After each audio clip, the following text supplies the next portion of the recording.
Em poucas palavras.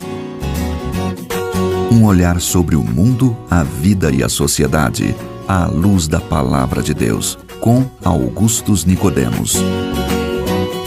Estamos de volta com mais uma edição do nosso programa Em Poucas Palavras. Obrigado pela sua audiência. Está comigo hoje Pastor Augustus, comentando os nossos temas que eu, Natsa Matias, vou levantando aqui para você, tá bom? Então, é isso, pastor. Olá, Natsa. Olá, querido ouvinte. É sempre muito bom estar de volta aí ao seu receptor, ao seu celular, seu laptop, enfim, qualquer meio que você tenha e pelo qual nós estamos chegando até você, trazendo uma palavra da parte de Deus. Bem, no passado, não apenas nos tempos bíblicos, mas na história do mundo em geral, sempre houve descrição de cristãos que foram perseguidos, mortos por causa da fé deles. A história fala de Inácio de Antioquia, atirado aos tigres, Policarpo, bispo de Esmirna, queimado vivo, Blandina, uma cristã que foi ferida por cães e touros ferozes, obrigada a sentar-se em chapas quentes por causa do nome de Cristo. Famílias inteiras de cristãos foram atiradas aos leões nas arenas romanas, sob o aplauso enfurecido do público. Por que essas pessoas foram tão duramente perseguidas? Que tipo de ameaça elas representavam? Os mártires cristãos é o tema do programa de hoje. Pastor Augustus, como é que podemos entender essa perseguição tamanha e o que isso significou para o crescimento da igreja até os dias de hoje? Nathan, essas perseguições tiveram origem no primeiro século e elas eram resultado de alguns fatores. Primeiro, o mundo era dominado pelo sistema romano, que tinha como cabeça, que tinha como líder, um César que se julgava o filho dos deuses. E que era objeto de adoração. Em cada uma das principais cidades das províncias dominadas pelo Império Romano, havia um templo dedicado a César, com uma estátua dele, e todo um esquema de sacerdotes para oferecer sacrifícios e queimar incenso e oblações ao César. Então, a religião imperial, ela era mandatória, ela era obrigatória para todas as nações que estavam debaixo do Império Romano. Quando o cristianismo surgiu, os cristãos começaram a se referir a Jesus Cristo como sendo o Kyrios, palavra grega para Senhor, e que é a mesma palavra que era usada para se referir ao César. E os cristãos, então, ao professar a sua crença em Jesus como o Senhor, com S maiúsculo, Kyrios, o Senhor do Universo, eles estavam, num certo sentido, dizendo que a autoridade de Jesus Cristo era superior à autoridade de César. Não é que eles eram maus cidadãos.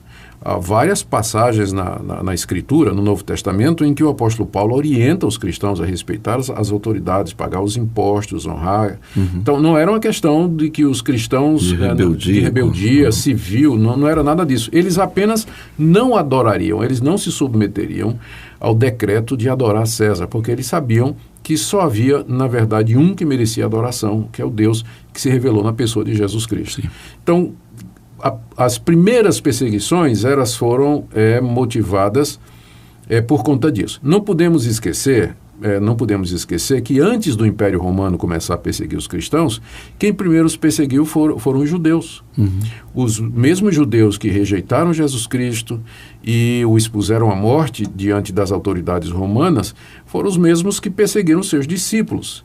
O livro de Atos relata do apedrejamento de Estevão, exato, as perseguições contra o apóstolo Paulo e contra outros que saíam... o apóstolo Paulo, que inclusive também perseguiu o cristão. Antes dele ser um perseguido, ele era um perseguidor. E por que os judeus perseguiram os primeiros cristãos? Porque eles diziam que Jesus era o Messias esperado de Israel. Só que para os judeus isso era uma blasfêmia, porque Cristo morreu crucificado. E, de acordo com o Antigo Testamento, maldito todo aquele que for pendurado no madeiro. Então, a ideia de um Messias pendurado numa cruz era extremamente estranha, né? para o judeu. Agressivo. Agressivo. E como aquele movimento estava se espalhando de que Jesus é o Messias, as autoridades judaicas em Jerusalém começaram uma campanha de silenciar os primeiros pregadores cristãos, os apóstolos, os evangelistas e assim por diante. E como eles não podiam, na verdade, executar a pena de morte, frequentemente eles apelavam para as autoridades romanas, dizendo que os cristãos afirmavam haver outro rei que não César. E às vezes as autoridades romanas se envolviam, às vezes não. Mas quando o cristianismo cresceu muito e começou a se tornar uma ameaça indireta, porque os cristãos nunca, de boa consciência, ameaçariam as autoridades, então os canhões do Império Romano começaram a se voltar contra os cristãos a partir de meados da década de 60, quando os cristãos foram acusados de terem provocado o incêndio de Roma, que, segundo as lendas aí, foi o próprio Nero que teria provocado e jogou a culpa nos cristãos como bode expiatório. A partir daí houve 9 grandes perseguições promovidas pelos imperadores romanos, até que finalmente, lá pelo século III e IV, Constantino, o imperador, ele não podendo mais resistir à força do cristianismo, porque até na sua família já havia cristãos, ele então decretou que no seu império o cristianismo seria aceito como religião oficial, aí fez batizar todo o exército dele, ele mesmo não se batizou, mas todo o exército dele, enfim. Mas esse foi um período de muita perseguição. Agora, eu queria te dizer o seguinte, Nadson, hoje, o número de cristãos perseguidos é muito maior do que naquela época. Então, no passado, o que significou, qual foi a importância disso para a igreja atual e como é que a gente relaciona isso hoje, né, atualmente? As perseguições hoje, elas são variadas, não é? Há uma perseguição que é por motivo religioso mesmo, em países onde a expressão de religião não existe, expressão religiosa, liberdade de religião não existe. Países como, por exemplo, a Coreia do Norte, ou países que têm uma religião única que é a mesma religião do Estado, como é o caso dos países islâmicos, onde, não todos, mas onde o cristianismo ou outras religiões não são permitidas. E aí, então, quem for pego professando o cristianismo, lendo a Bíblia ou dando testemunho de Cristo, está sujeito a ser preso, processado e, eventualmente, até ser assassinado. E há também essas perseguições feitas por grupos radicais islâmicos, não é, que têm consistentemente matado cristãos, colocado vídeos na internet. E eu creio que isso está sendo feito em nome do islamismo, mas tem também um fundo político que visa atingir os Estados Unidos e outros países que eles consideram como sendo o grande Satã do Oriente e do Ocidente, né? Que parece que escolhem bem os cristãos que são mais, entre aspas, inimigos deles, né? Exatamente. Tem toda essa motivação política aí.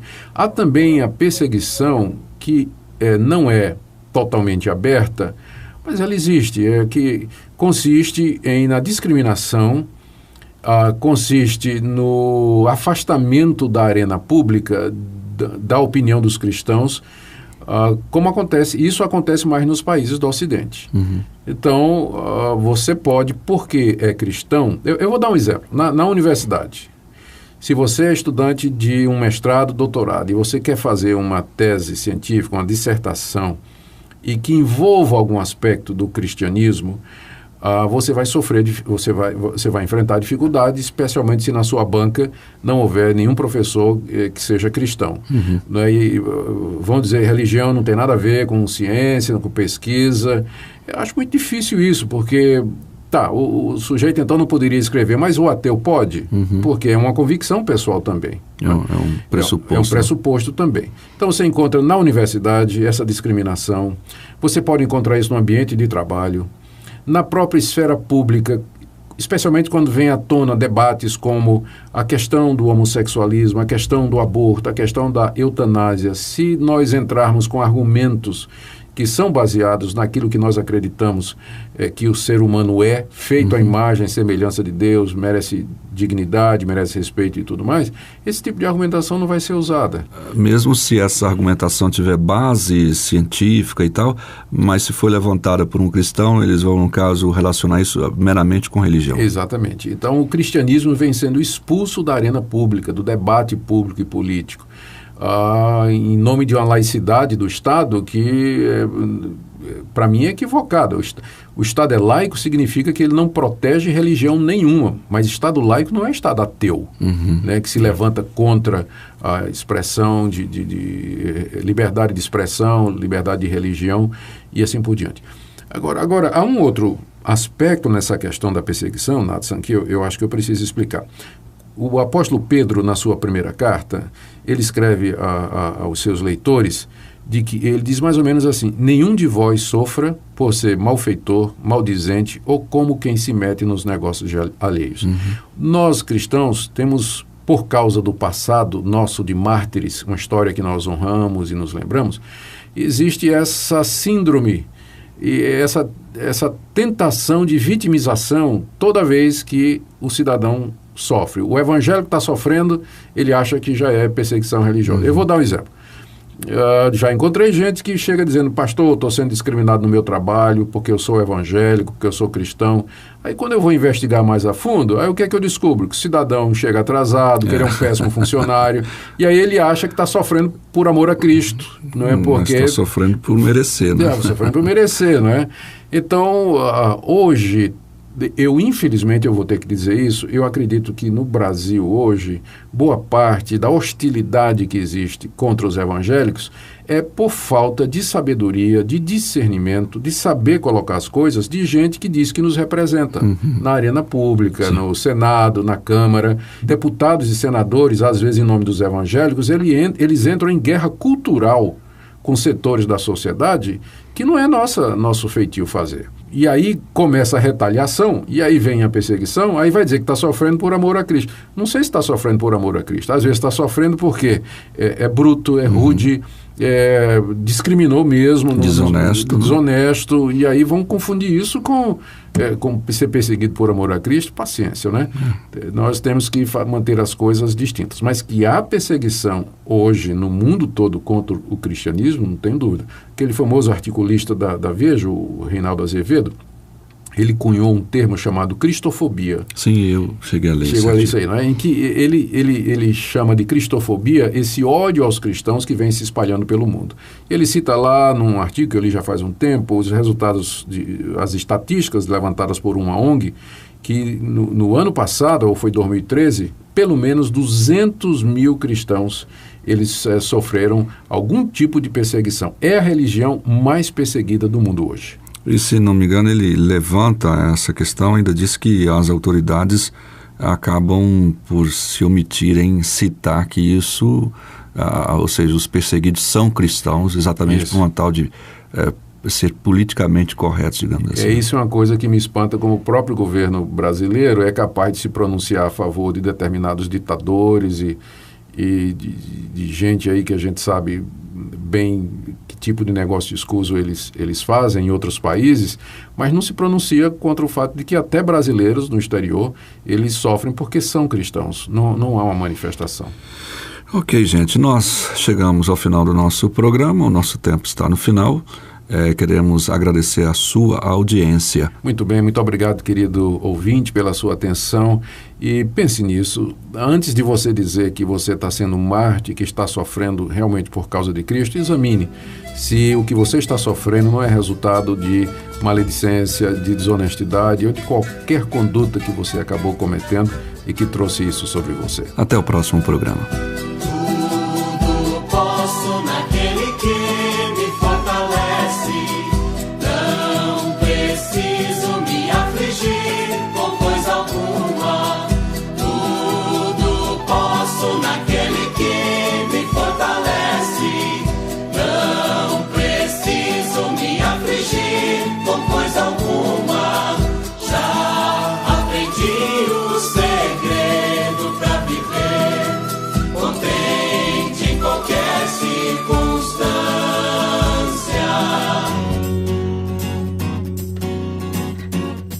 Poucas palavras. Um olhar sobre o mundo, a vida e a sociedade, à luz da Palavra de Deus. Apresentação: Nathan Matias. Comentário: Augustus Nicodemos. Um programa da Primeira Igreja Presbiteriana de Goiânia, Rua 68.